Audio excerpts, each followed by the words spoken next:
The day after my husband's funeral, his children from his first marriage sat across from me at the dining table and divided my life into columns: assets, liabilities, ownership.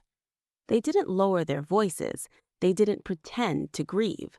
Daniel tapped the folder his lawyer had prepared and said, "Legally, most of this belongs to us."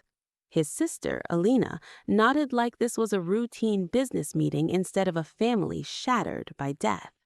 The house, the company, the investment accounts, everything. My attorney squeezed my arm under the table and whispered, "We can fight this." But I didn't look at him.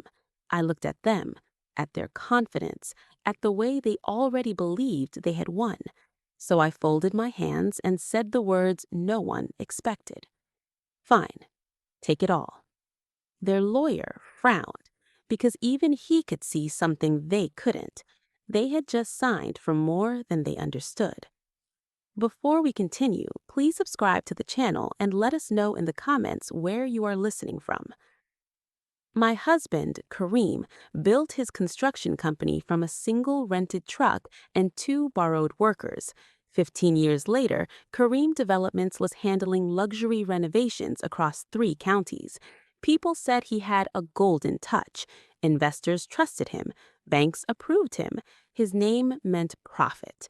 And his children never let anyone forget it. Daniel introduced himself as future CEO long before his father was gone. Alina treated board meetings like rehearsals for her inheritance. They visited the office only when cameras were around or contracts were being signed. With me, they were polite in public. In private, I was Dad's second chapter, temporary, replaceable. After Kareem's death, their restraint evaporated. Grief lasted exactly 48 hours before spreadsheets appeared.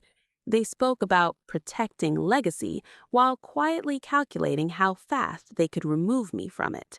What they saw was revenue, 7 figures annually.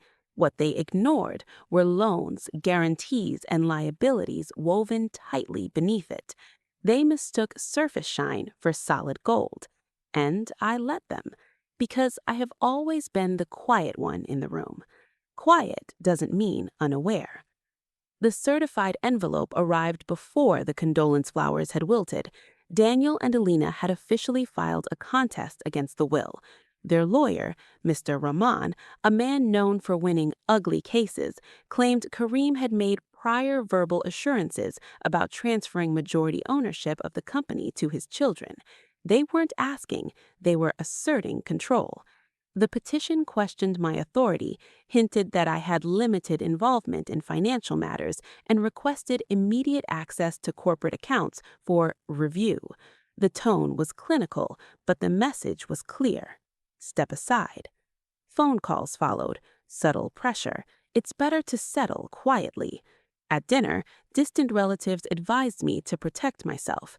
My sister cried and begged me to fight back. Even my lawyer studied me carefully. "You understand this could become very aggressive," he warned. I nodded, calm, measured. They mistook silence for surrender. They thought I was overwhelmed. They thought I was weak. I was calculating. That night, after my lawyer left and the house fell into that hollow silence only widows understand, I went into Kareem's study. His desk was exactly as he'd left it, pen aligned, files stacked, a faint trace of his cologne still clinging to the leather chair. I wasn't searching for revenge. I was searching for clarity. In the bottom drawer, beneath a stack of contractor agreements, I found a sealed folder with my name written in his handwriting. Not Mrs., not formal, just my name. Inside were 3 things: a short letter, a list of updated beneficiary confirmations, and a printed financial summary that didn't match the glossy revenue reports Daniel loved quoting at family dinners. The letter was simple, calm, direct. If anything happens, don't panic. Look deeper. The beneficiary forms showed recent changes, quiet paperwork most people never think about. And the financial summary, the numbers were clean, brutal, precise. Revenue on one side, obligations on the other, personal guarantees, long-term contracts, structured liabilities tied to whoever assumed operational control. Anyone who claimed the company would inherit more than its name. I read it twice, then a third time. That's when I stopped grieving and started planning. The next morning, I called my lawyer. "I don't want to fight," I told him. "Prepare a settlement." He went very quiet. I instructed him to offer Daniel and Alina everything connected to the estate: the house, the company shares, the corporate accounts, every visible asset in Kareem's name. In return, I wanted one thing: complete legal separation from the business and full authority over my own future. No future claims, no interference, no shared control. When the offer reached their lawyer, he hesitated. He requested time to review the company's full financial structure. He suggested a forensic audit before finalizing transfer of operational responsibility. He understood something didn't sit right. But Daniel saw only victory. Alina saw headlines, ownership, status. Why delay when the prize was already on the table? They pressured their lawyer to move forward. He documented his recommendation. They signed a waiver acknowledging they were proceeding against counsel's advice. The signing took less than 10 minutes. Daniel smiled as if he'd just secured his empire. Alina congratulated him in the hallway. I signed calmly. They thought I had surrendered. I had simply handed them exactly what they insisted on owning. While Daniel was introducing himself as managing director, I was filling out forms. Life insurance claims process faster than grief. Kareem had updated the beneficiary months before his passing. My name stood alone on the document. No estate involvement, no probate delays.